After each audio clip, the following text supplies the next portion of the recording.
Uh, kind thanks for everyone taking your time to join us today. Today is November 4th, and 4 years ago was the day of Bernie Glassman's passing. So this is a very special gathering that we have today. This is our fourth gathering around the memorial for Bernie, and today we'll focus more on Auschwitz. Uh, we will have a short film in the beginning, about 9 minutes, and then we have four wonderful speakers who will share their recollections and thoughts with you, followed by a video recording of the Gate of Sweet Nectar ceremony from Upaya Zen Center in Santa Fe, New Mexico, USA, and Bernie was in attendance. He was not officiating that ceremony, but he was in attendance at that. So if you will bear with me here, I will begin this first short film, like I said, about 9 minutes, and then we'll move to our panel of speakers.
Auschwitz has three camps, Auschwitz 1, 2, and 3.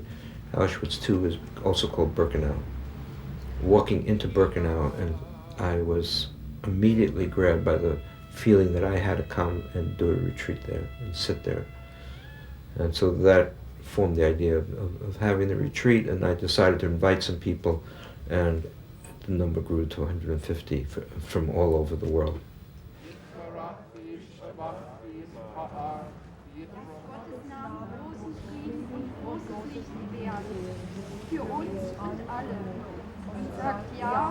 The plan is to have a retreat at Auschwitz each year.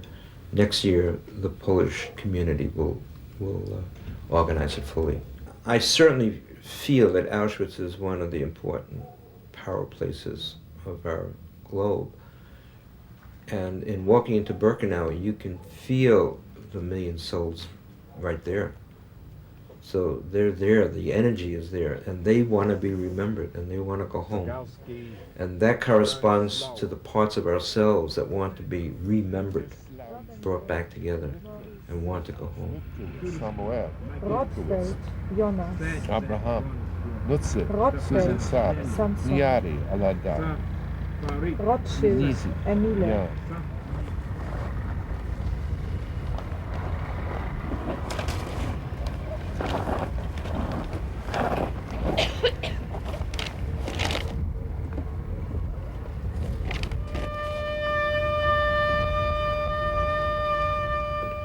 It's very different to go there and to walk in and see it and leave than to stay and sit with those souls and with the energy there. It's important for the people going, and it's important for the souls that are there, I feel. The retreat was organized by Bernie Glassman, leader of the Zen Peacemaker Order of the United States. Why come to Auschwitz? Why Auschwitz? Why not Yonkers, New York, or Zen Center, LA? Why Auschwitz, Poland? Why do a Zen retreat here? All humanity has to see that part of themselves which they are trying to forget, which has led to the possibility of Holocausts and genocides. This is still going on. And there's a part of us which will allow us to dehumanize people, and then to kill people. I feel that there is that part of us, and it's a part that we don't want to touch. And Auschwitz is a monument, a world monument to that aspect of ourselves. How do you respond to people who say that, in a way, Auschwitz and the other camps, they really belong to the Jews? In a way, Auschwitz belongs to the Jews. Auschwitz also belongs to the Gypsies. Auschwitz also belongs to the Catholics. That's the place where the Catholics, Polish Catholics, were liquidated. Auschwitz belongs to the intellectuals. It's the place where the Polish intellectuals were liquidated. Auschwitz belongs to the German nation because there are so many Germans who either denied that that camps existed and have to work that out, or Germans who actually worked in the camps, German prisoners, Germans, military who worked in the camps. And nowadays it's the children. As we say, 7 generations feel the effects. Well, it's more. In my understanding, we never forget. For the word itself, remembered, to remember, means to make whole again. And to remember? Yeah. And that's what happens when we hide all these things. We are breaking ourselves into fragments. And it's a sickness. And the healing of that sickness has to be a remembrance. Like coming to Auschwitz. Like coming to Auschwitz. The Polish people have decided to leave Auschwitz there so that we can remember. And there's no escaping from what was. And there's no escaping from all of the souls that are still hanging out there, waiting to be remembered, waiting to go home. You'll feel it.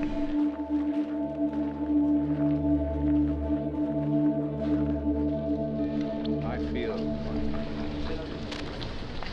a new song. And even the old song sounds new.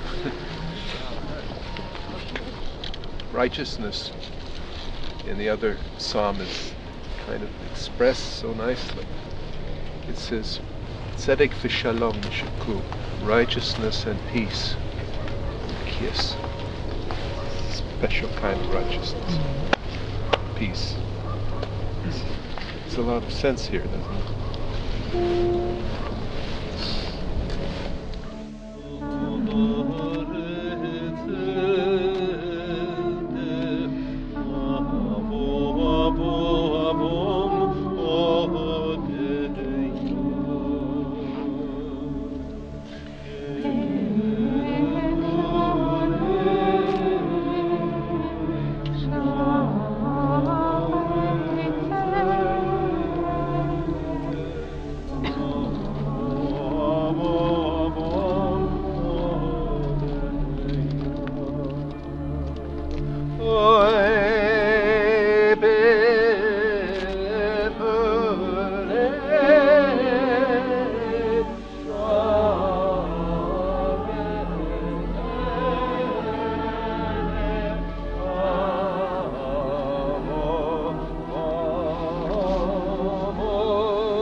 Say shalom, Aleinu v'al kol Yisrael, v'yemehu, Amen.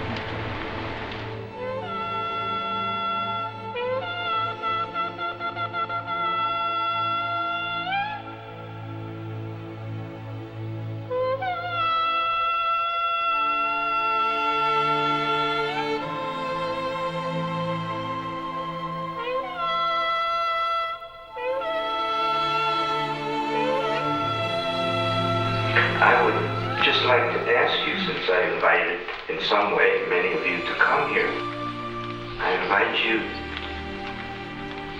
to bear witness, and in your mind to say, what will I do when I go home? You have many options, but choose one.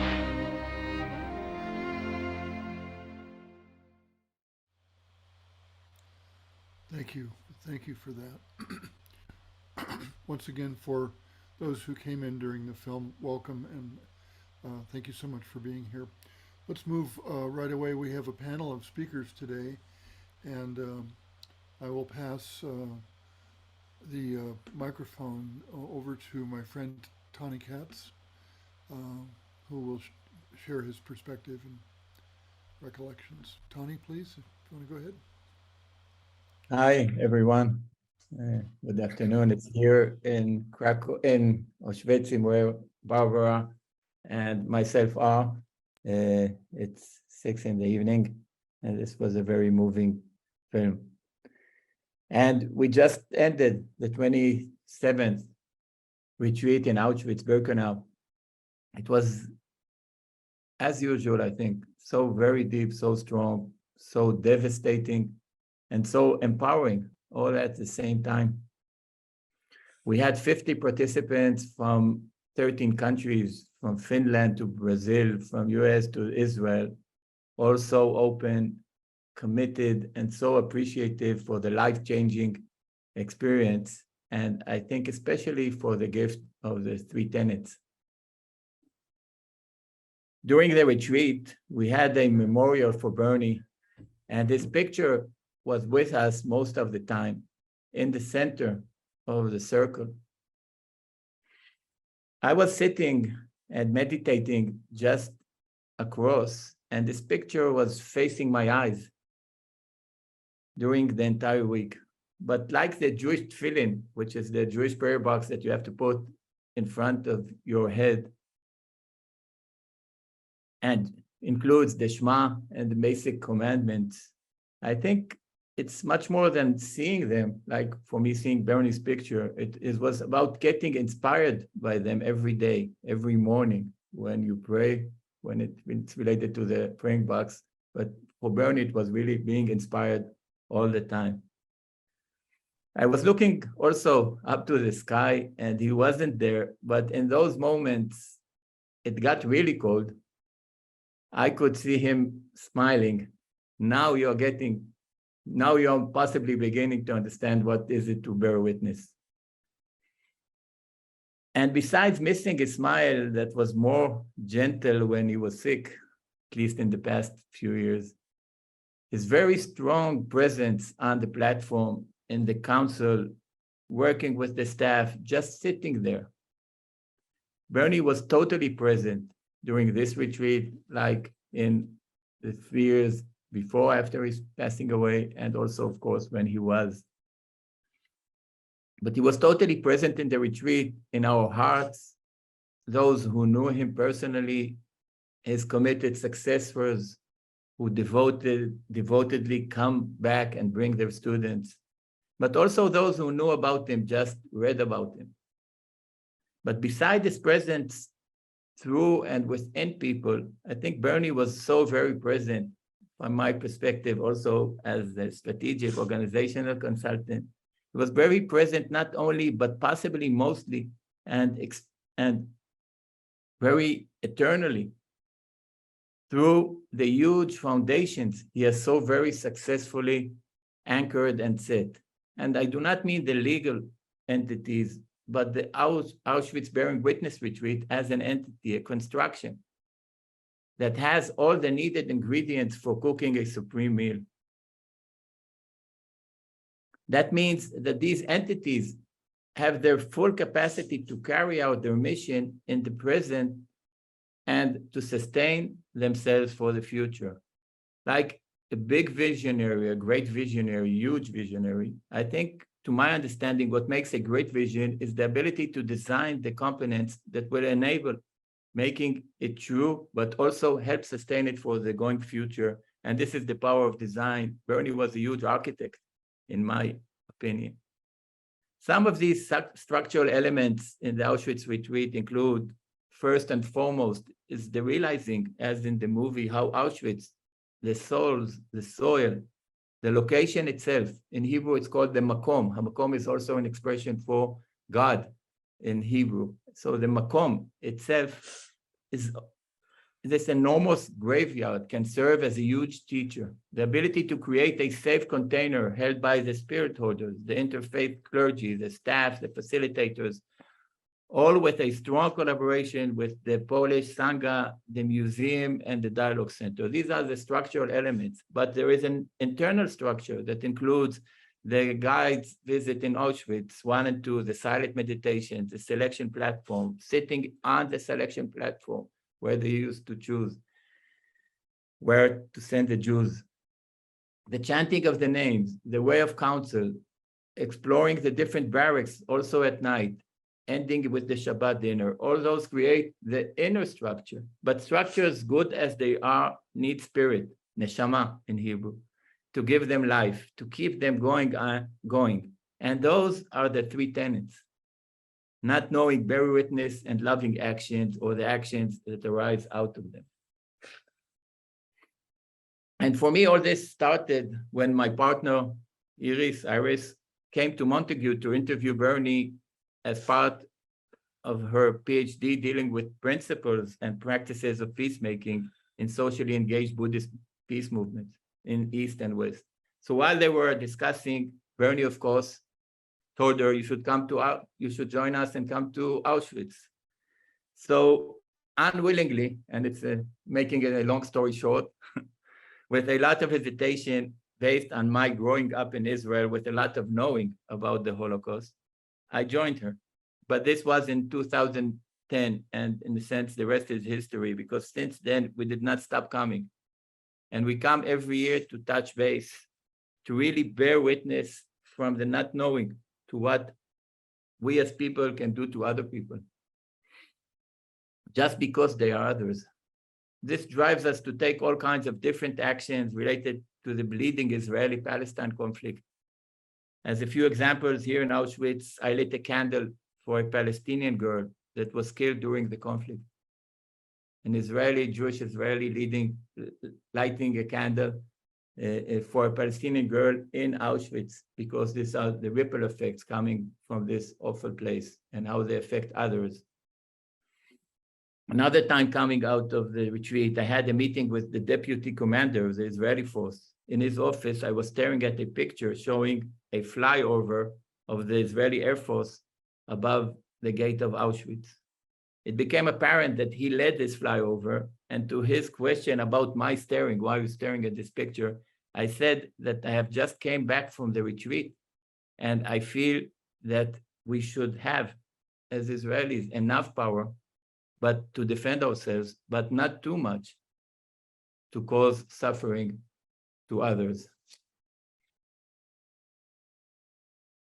The last example I want to give was the plunge we had to the conflict with the Southern European Circle, led by Iris, with Barbara, Roland, and Ovidio, hopefully leading to a retreat in April 2023, this coming April, after the one planned for 2021 was canceled due to the COVID.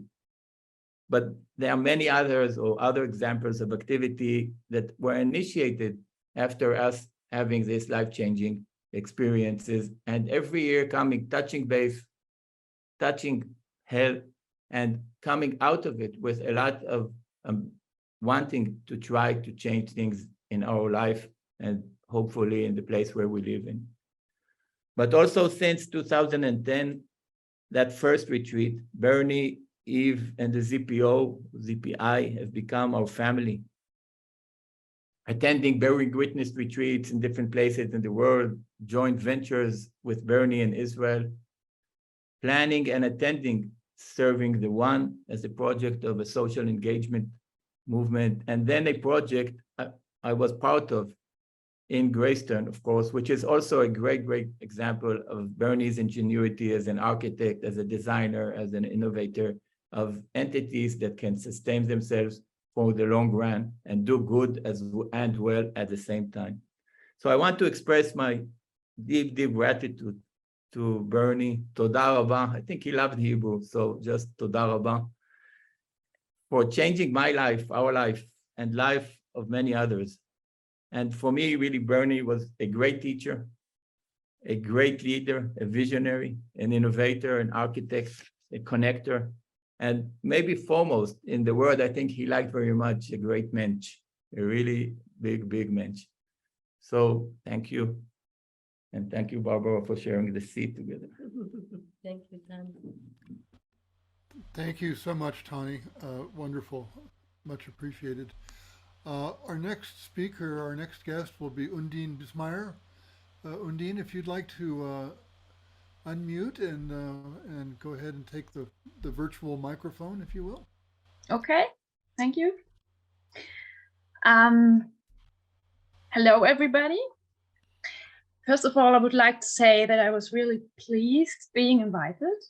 And it's a great honor for me to talk about Bernie and the Auschwitz retreat at Bernie's memorial. Thank you. I still remember how scared I was in the days before my first Auschwitz retreat. How would it feel to be there? Would I be able to stand the place? Is it possible to meditate and to do Zazen at this place? On the selection ramp? Was I really strong enough to do this? And one question that kept coming up was, what will it be like in a group with people from over 20 nations if you come from the country of the perpetrators yourself? I am German. And the burden of guilt and shame about what happened in my grandparents' generation was heavier than my suitcase with the cushion and the winter clothes. With these questions and uncertainties, the not knowing had already begun before I actually plunged into the retreat. I was curious to see Bernie Glassman. I had heard a lot about him and read his books. And then I was surprised that he was a completely normal person. He even carried his luggage himself. I came across with him several times a day. He walked with a group.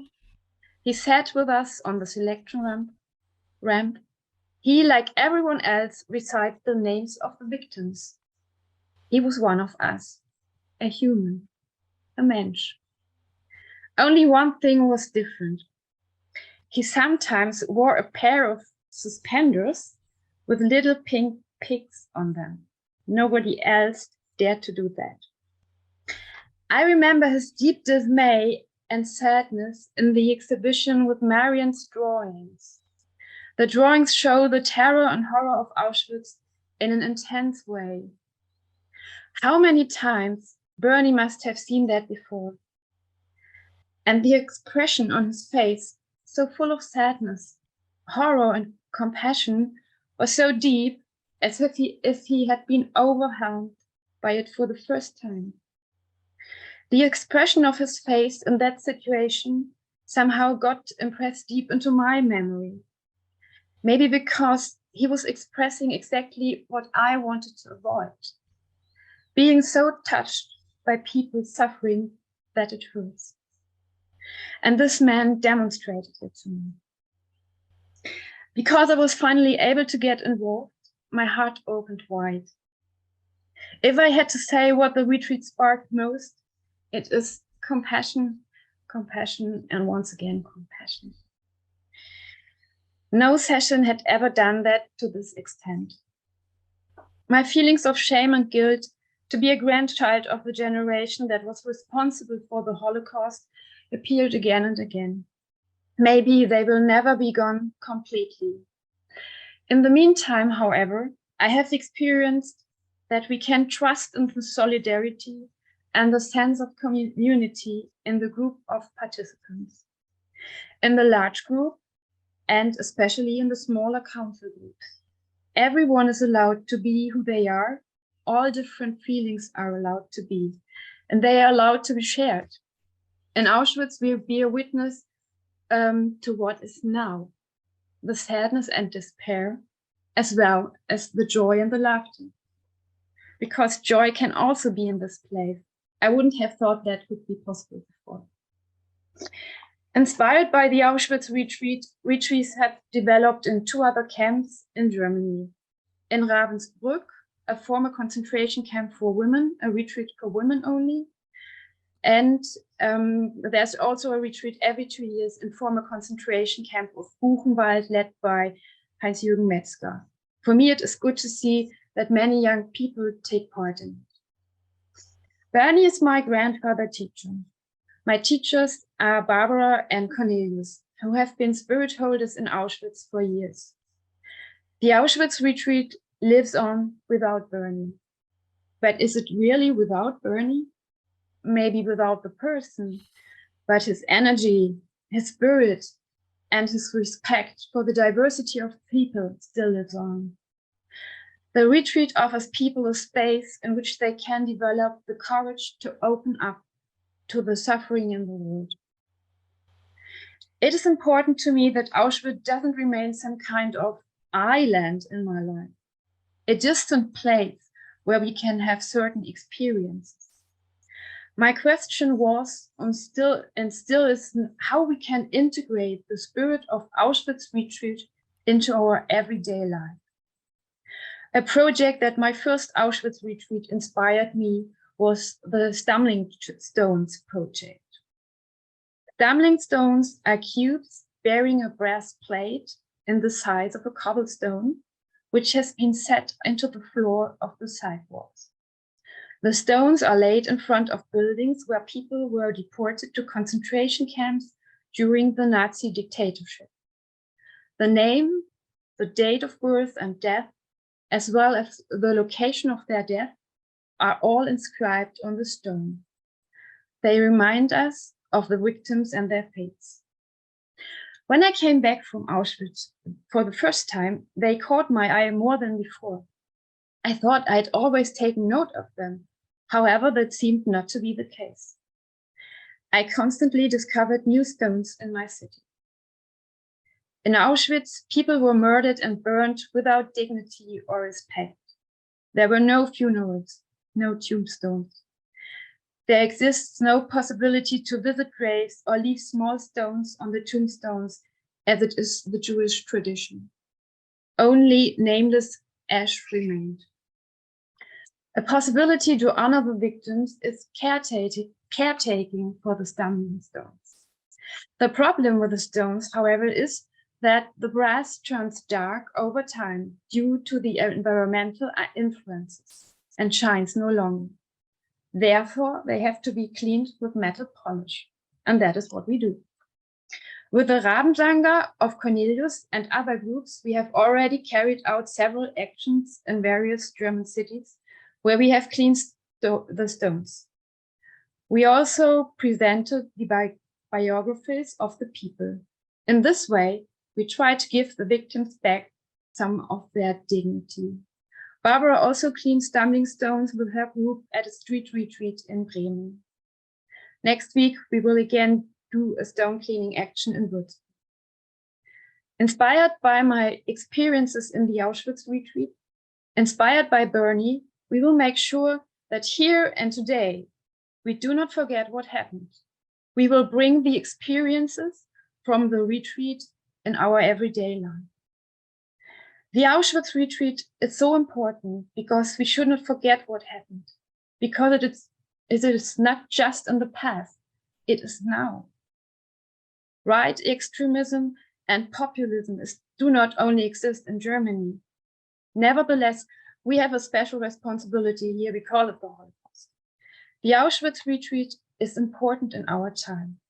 That's why I'm grateful that the retreat exists, because it can be an encouragement for us to face anti-Semitism, hatred, and all forms of exclusion. It helps us to develop the strength and courage to do that. I thank Bernie Glassman, and I thank all the people who keep the retreat alive. It is now evening in Europe, Friday evening, it's dark outside.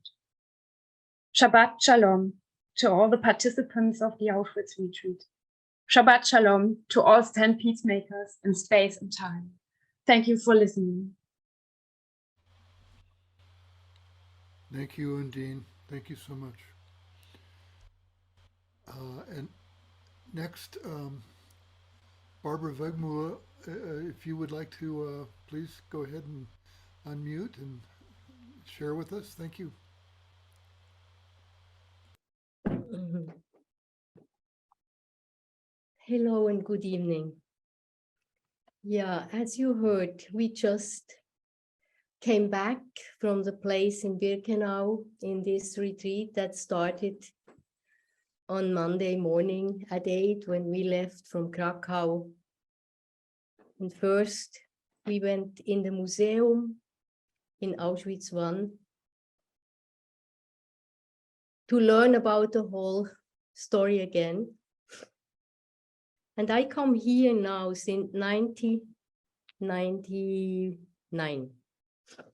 And I learn every year, again, other stories.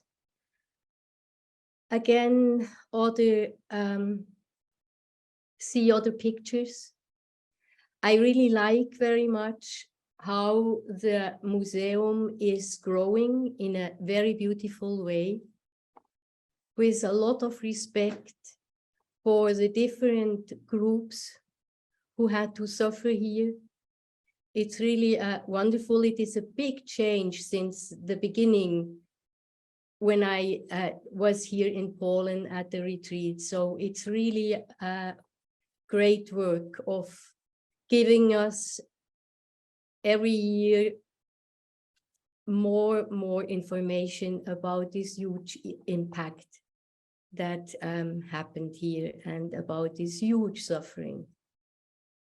It's really not easy to stay with this, with all these stories and pictures and informations and not turning away. I have to say that I feel always quite sick in my body at this place because it's so sad. And it's for me only doable because we do it in a big group.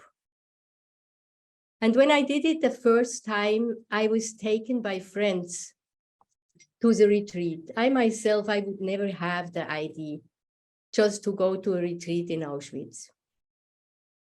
But I came because I heard from this wonderful teacher, Bernie Glassman, who would do this retreat so beautifully. And there I met Bernie, and immediately I knew that he was my heart teacher. And I was lucky that he invited me to study with him. And he always said, you have to come again to Auschwitz. And from 2004, I was then a spirit holder in the group. And looking at Bernie was for me always the most important teaching. I just followed him when he was walking slowly and very, very aware and very much also in his own meditation, the paths, all the paths in Birkenau, all the paths through the corridors in the museum. And looking at him made it possible in a way to open more and more for me. And I must say that the Auschwitz retreat, in a way, my first Auschwitz retreat never ended.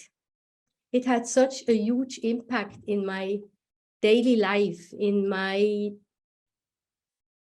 awareness that came clearer and clearer, that every moment is so important to how I react. Every moment is so important about the answer I give in every circumstances. And this is what Bernie really told us to do. He always said, you have to bear witness to your own feelings, to your own attitude in every moment, but you also have to bear witness to the people around you. So you have to care for the people who come to the retreat. And he was a wonderful example. He could be quite tough also when we had these moments where we wanted to escape in a way because it was too much. And maybe we just wanted to hold hand with someone. And especially in the first years, he always said people went alone to the gas chambers. There was not so much comfort in it. So don't turn away in trying to comfort yourself. So all the retreats with him were teaching and teaching and teaching all the time. He also had a wonderful way to teach us before the retreat. Usually the staff met in Krakow 2 days before. And then we learned about the different groups, the different seats, the different people who supported in a certain way. So it brought us all together in the first days.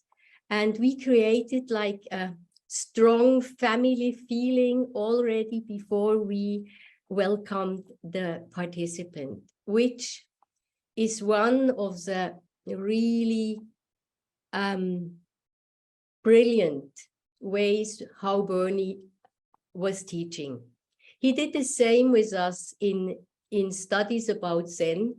Then so often he brought his senior students and Dharma successors together in his living room, and we studied together. We did koan studies together, and this really created immediately this feeling of being a family of peacemakers, of an international group of people who just wanted to reduce suffering and doing good. And this is feelable, I think, for the participants who come to the retreat, that they feel held in a way. And of course, this is also our wish to welcome international people of every kind of age and religion to this retreat, to have a safe spot that they can go deep in the retreat, that they can really find their own steps leading out in the world, in their life, and to take on this responsibility in actions. So often we had also quite fun with Bernie. All who know him know that. So one of his practice advices for his students was usually in the early morning, when you look in the mirror, give yourself a big smile. And we have also the order of disorder, which is a wonderful order where we have wonderful people also bearing witness to the joy, because being together in Auschwitz is also joy. So this evening we will have, now it's the Shabbat service going on, so we will miss that, Tani and I. But later we will have a nice Shabbat dinner with candles, and the people here in the house where we are invited, they did a beautiful table for us, a special kind of beautiful table for this Shabbat dinner. And later we will have different shows. We have one of the big clowns here. And Bernie always supported that very much. He often joined the special event after the Shabbat evening, and it was very often a lot of fun also. So this is helpful, I think, really to to go deep in our pain and in seeing the world as it is, but also supporting each other in have a good smile and feelings of love, which is created during this week. It sounds always for my friends when I speak about the retreat quite strange when I say on this place of Auschwitz, there is also a lot of love. And when we read the names at the selection site, it's really feelable and visible, strongly visible, that it's so good to give the respect back to the people who didn't have it. So thank you for listening to me. I will be forever grateful to Bernie, because through all his teachings and all his bearing witness retreats, on the streets and in Auschwitz, in Rwanda, in Bosnia, he took a lot of fear from me. It's wonderful if you can go to places which are really scary and horrible in a way, when you can go with people who have such a lot of love in themselves. It makes it possible to be there. And it's really a wonderful gift that we got from Bernie to do this practice of doing bearing witness retreats and going to places where sad things happen. So thank you all for listening to me. And thank you for inviting me, Jeff and Chris, to speak here after the retreat. Thank you so much, Barbara. Thank you very much. Next, and finally here, we have a video, a film of the Gate of Sweet Nectar ceremony. And this was recorded at Upaya Zen Center in Santa Fe. And Bernie Glassman was in attendance. He was not officiating the ceremony, but he was in attendance. And it's a very nice recording of this important ceremony for Zen peacemakers. It's about 29 minutes long, and I really hope everyone can stay with us. And we'll once the film is finished, we'll come back together just for a minute or two, so that we take care of this container that we've built together, and we say goodbye before we leave. So if you can stay until the end, please do, and we'll come together and thank each other, and then go our separate ways. In the Gate of Sweet Nectar, there's a few very important elements. There's the themes of feeding the hungry spirits, but first you have to bring them here. And one of the ways you have to bring them all here is for you as the participant of the service to connect with all of the aspects of life. So one of the early parts of the liturgy is really inviting the participants to become one with the universe, thereby bringing the spirits. Now they're hungry. So the other parts of the service that are very important is to feed them. And we want to feed them the mind of compassion, but we also want to feed them food, because if your body is starving, you need some food first before you can deal with the heart and the mind. So we actually do feed. And then we give some teachings, and then we ask that we recognize everyone and every aspect of ourselves and of life as the Buddhas. These are the important pieces.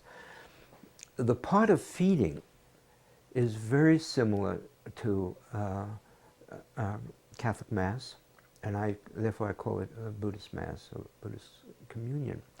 And there's a couple of elements of that part. One is that since we have all of the hungry spirits here, we have to have a lot of food. And so there's the part of taking the food that's on the altar and magnifying it to where it is it is large enough to feed everyone. It's very similar to the sacrament and the wafers and the wine. They're there to represent the body and blood of the eternal Christ, huge, and enough has to be there to feed all of the people that are attending that particular Mass, but others that are invisible. In a traditional service, the food is for all of the hungry spirits that have come. As I look at the service, I look at also each of the people that are physically there as also being hungry spirits, having elements of themselves that are unsatisfied or that they're dealing with issues and stuff. What I've only done a few times, but I'm moving towards this being a regular part of the service, is that after feeding all of the hungry spirits that have been invited into the service, that all of the people that are physically there would come up and receive the food. And that would bring it closer to the appearance of the Catholic Mass. Right now, when we look at the Catholic Mass, you focus on the people that are there receiving communion, and then there are aspects that aren't there, that the priest is dealing with. And in this Gate of Sweet Nectar, when you look at it, your focus is on all of the hungry spirits that we don't see receiving the communion, and the participants sort of watching. But for me, that's a dichotomy. The participants are as hungry as the spirits we don't see. So that, as I say, it's an element that I've done sometimes, but haven't made it as a standard part of the liturgy. But it will be at one point, soon.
everywhere through endless time.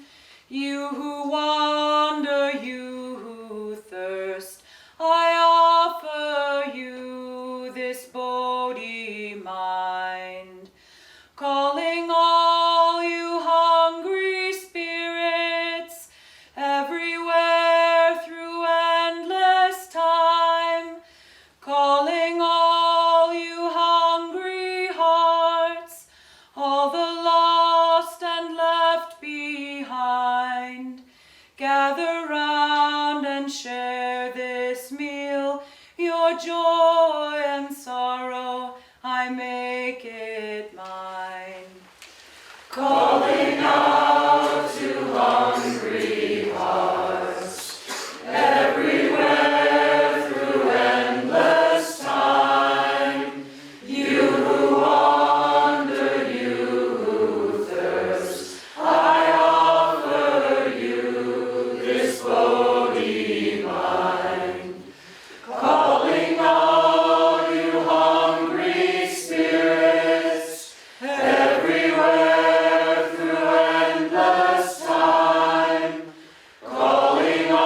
gate of sweet nectar.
Attention.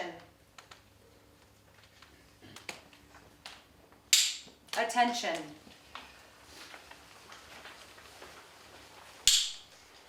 Raising the voting mind, the supreme meal is offered to all the hungry spirits throughout space and time, filling the smallest particle to the largest space. All you hungry spirits in the 10 directions, please gather here. Sharing your distress, I offer you this food, hoping it will resolve your thirsts and hungers. I pray that all who receive this offering will return its merits to all Buddhas and to all creations throughout space and time. In this way they will be thoroughly satisfied. I further pray that in receiving this meal, all your sufferings will be eliminated, and that you will be liberated, so that being joyously reborn, you will play freely in the fields of the Pure Land. Raising the Bodhi mind and practicing the enlightened way, you become the future Buddhas without any further regress. Those who realize the way first, please vow to liberate all others throughout all space and time. I further beseech you to sustain me day and night, and give me courage to fulfill my vows. In offering this meal, I pray that you give its merits equally to all creations in the Dharma worlds. Please transfer the merits of this offering to the Dharma world of true reality, to unsurpassable enlightenment, and to all the Buddha wisdoms.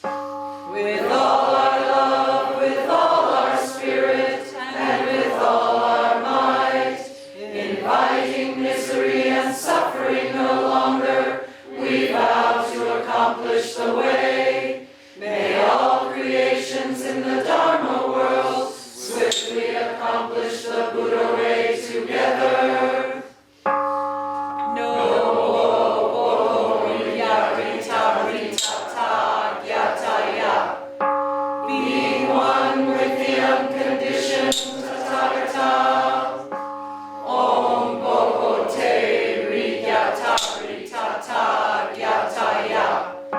Being one with the boundless Tathagata. No Makusara Batata Yata Baro Kite Om San Bara Being one with all Tathagatas and Avalokiteshvara Bodhisattva, please nourish and sustain us. No Makusoro Bayatata Yata Yata Yata Om Soro Soro Hara Soro Sowaka. Being one with the inconceivable Adi Tathagata, let the nectar of Dharma spring forth.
Being one with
spheres. Bodies overflow with boundless dharma, and our life is fulfilled. Nabuko hakushin yorai no obagyabate biko ragyatara yatata gyataya inko ko dai on jiki jubo. Being one with all Buddhas in the study spheres, throats are open and eating and drinking fully satisfied. Being one with all Buddhas in the study spheres, throats are open and eating and drinking fully satisfied. Namu Rifu Inyorai no Boba Gyabate Abba En Gyara Yatata Yata Yaku Shitsu Jori Gakishu. Being one with all Buddhas in the service spheres, all sufferings of the hungry spirits are healed. Being one with all Buddhas in the service spheres, all sufferings of the hungry spirits are healed.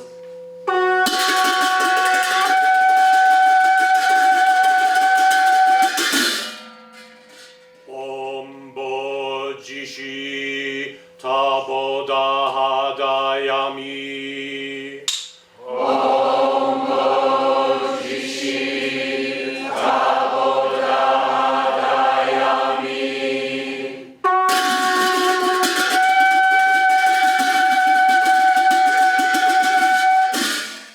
Now I have raised the Bodhi mind.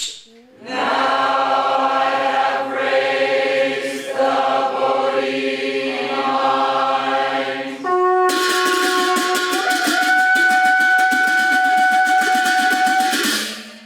Now I have raised the Bodhi mind. Now I have raised the Bodhi mind.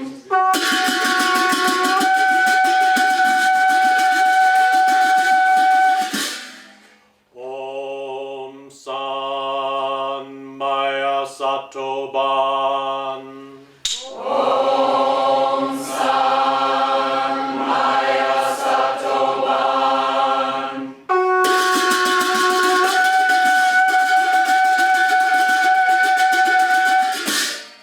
I am the Buddhas and they are me. I am the Buddhas and they are me.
liberated and brought to great joy. We sincerely seek the beneficent guidance of the three treasures in reciting the gate of sweet nectar and in offering food, flowers, candlelight, and incense. We dedicate this merit to all ancestors of the White Plum lineage and of the extended Sangha, to our neighbors in the city of Santa Fe and throughout the world.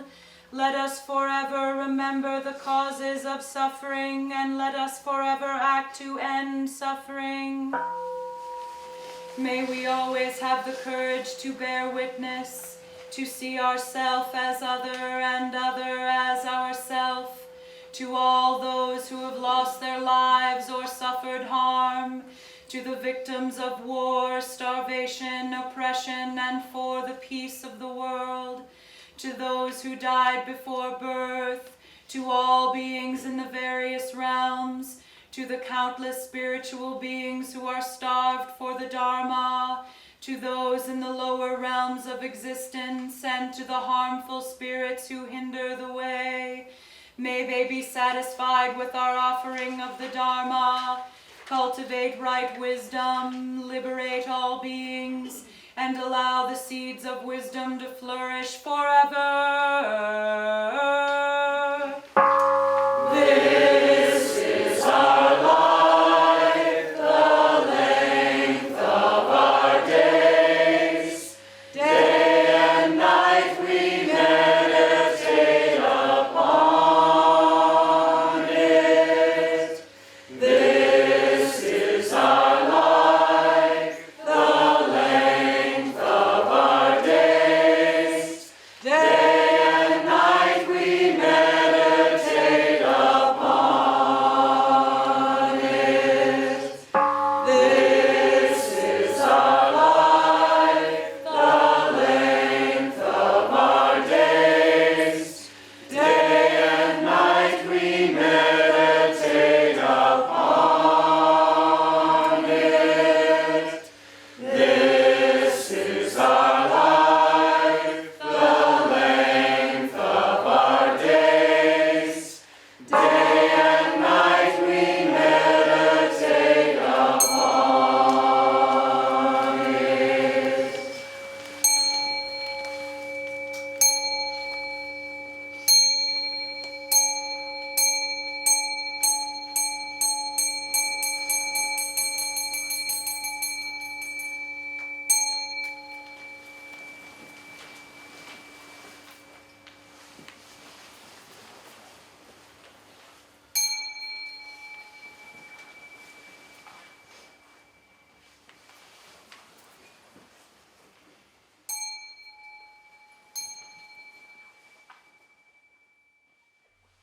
Thank you, everyone. And Barbara, if you would be so kind as to close out for us, please. Thank you. Yes, thank you. Please, dear Bernie, beloved teacher, come back and teach us what it means to be a real mensch, that we learn to work together as peacemakers, supporting each other to build a world in which everyone can live truly and in wholeness. May we always remember your teachings that you gave us on the path. Always have the courage to see ourselves as others and others as ourselves.